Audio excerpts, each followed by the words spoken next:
Hoi there, I'm Mr. McFacepunch. You can call me Chainsaw.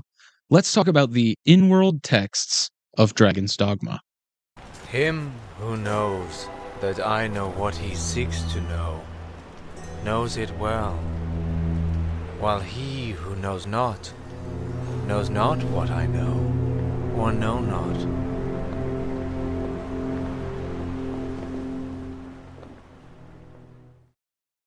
I was watching a Nardo Blue Dragon's Dogma video recently, and I was surprised to hear that there are still some people trying to figure out some of the in-world texts that have been figured out for at least a few years now. So let's break it down and spread the knowledge. In Dragon's Dogma, they have a few different types of letters used in world. They have print and cursive versions of the common text, and they have print and cursive versions of the magic text. When I first started doing Dragon's Dogma lore stuff, my first big project was decoding the print magic runes. I put a ton of work into it. Using the page of the end credit book that records the player's name, I compared the final in-game text to the early design given in the DesignWorks book. Some of the letters matched close enough that I could make some of them out, but there were a bunch of letters that I just could not figure out.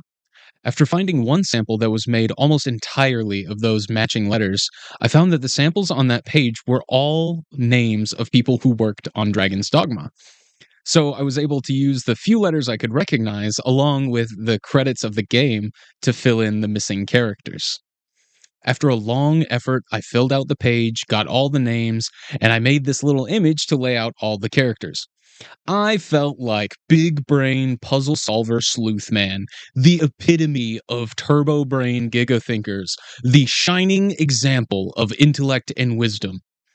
Shortly after I put in all that effort, I learned that there was official art in one of the Dragon's Dogma online design books that put the letters of all four sets in alphabetical order.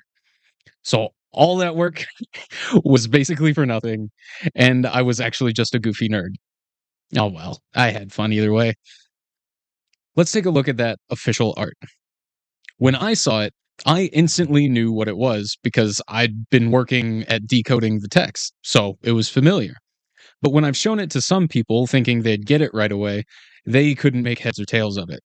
So, top to bottom, we have the common text in print, the common text in cursive, the magic text in print, and the magic text in cursive.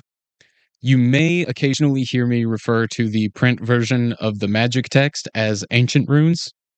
That's because the first time I noticed them was on the ancient armor set, so sometimes I still call them that without thinking.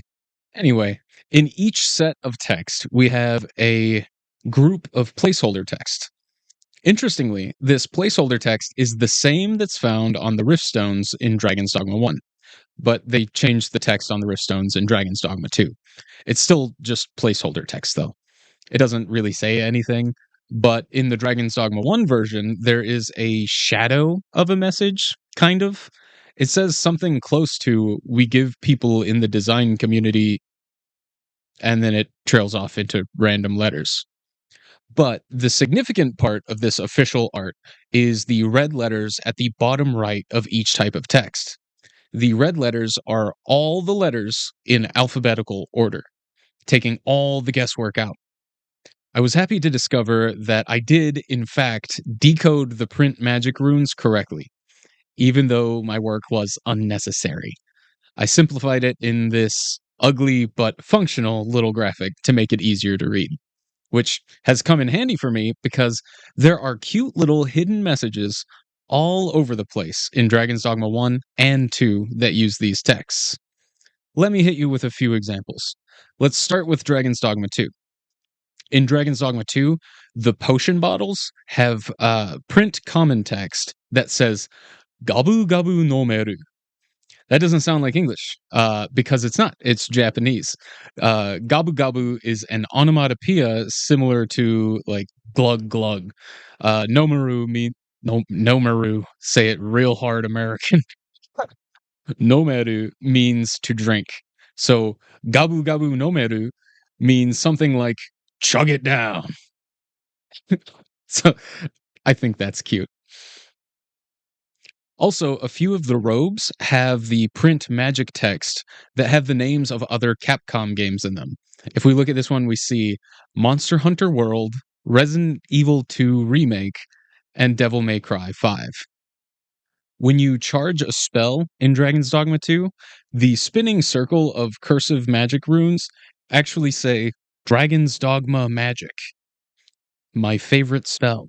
The Dragon's Dogma Sword and Dragon's Bite Greatsword both have inscriptions in print, common, and magic text. The inscriptions say, "The blade of a person whose heart has been robbed, sword that defeats a dragon." The golem's magic medals have print magic text that says, "Katachi nakimono, daichi no taiji." I had to ask some of my Japanese friends on X Twitter about this one, but we came to the conclusion that it means formless one, fetus of the earth, which is pretty wild. Now let's look at a few from Dragon's Dogma 1.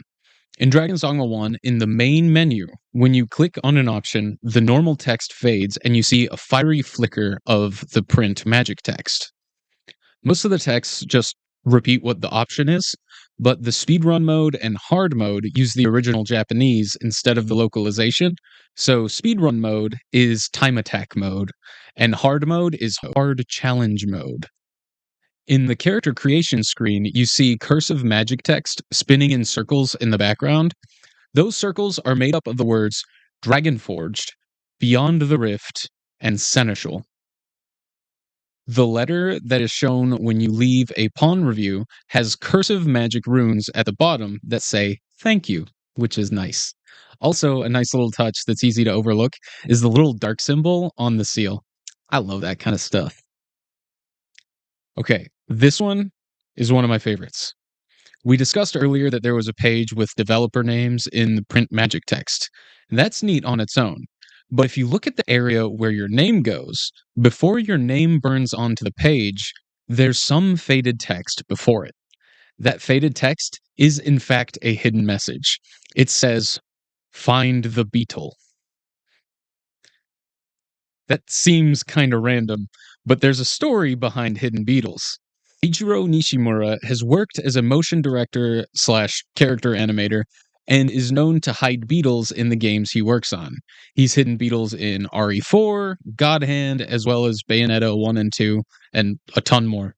But Eijiro Nishimura, as far as I know, didn't work on Dragon's Dogma. So is this just a cute little acknowledgement for his past work? Is there even really a beetle to find? To this day, no one has found the beetle in Dragon's Dogma 1. But in Dragon's Dogma 2, they made finding the beetle a real mechanic with the Golden Trove beetles. Of all the follow ups I was expecting Dragon's Dogma 2 to do, finding the beetle was not on the list. Now, the big one. The pages of the credit book that you see flip by really fast actually contain some juicy development notes. But that will require a whole other video in the future. If you're too impatient to wait for a video, I did already post the full notes on my X Twitter a long time ago. I'll put a link in the description so you can find it without too much digging.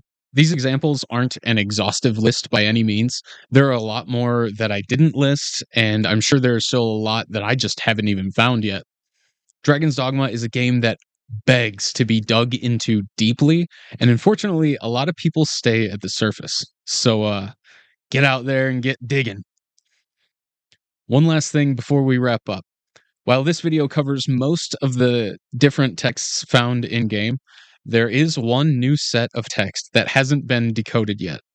In Dragon's Dogma 2, they've introduced the Batali script.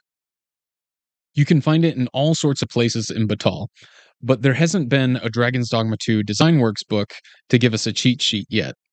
So I have a little bit of homework for you real go-getters out there.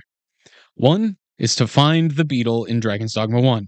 If there is a beetle, it must be found. Number 2, see what you can do to decode the Batali script in Dragon's Dogma 2. There might be some neat secrets hidden in there. But that's what I have for you. Share this video with your fellow Dragon's Dogma nerds. Go look for some juicy secrets. Liking the video is a surefire way to struggle against the churning dark. If you're into Dragon's Dogma lore, subscribe to the channel. I've been doing a nice laid back lore run. You could check that out if you want, but you can definitely expect more lore videos in the future. Till next we meet, one foot after the next, come what may.